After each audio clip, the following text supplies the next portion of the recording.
Alors qu'une grande partie de l'Europe est à l'arrêt en raison de la lutte contre la pandémie, 1 million de personnes auraient perdu leur emploi sur le continent au cours des 2 dernières semaines.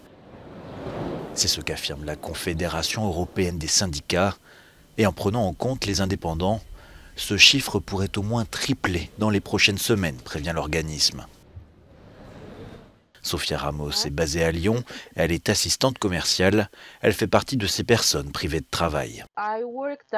Je travaille directement avec l'Italie, ma principale entreprise est italienne et les fournisseurs sont italiens. Aujourd'hui, les salariés ne font que le strict minimum pour permettre aux choses de fonctionner. C'est ce que je fais moi aussi depuis chez moi tous les jours. Je regarde mes mails, je transfère ce qui est important, je réponds.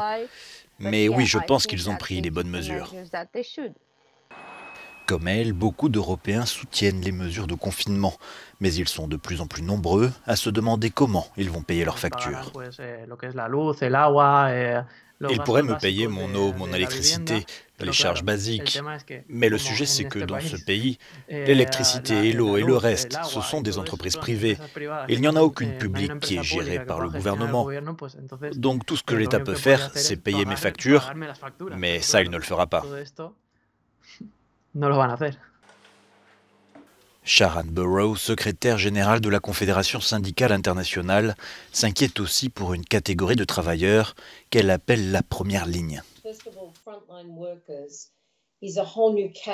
Les travailleurs en première ligne, c'est une toute nouvelle catégorie de travailleurs.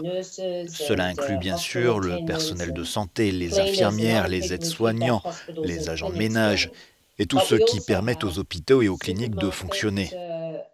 Mais il y a aussi les caissiers de supermarchés, les routiers, les services municipaux ou les pharmaciens.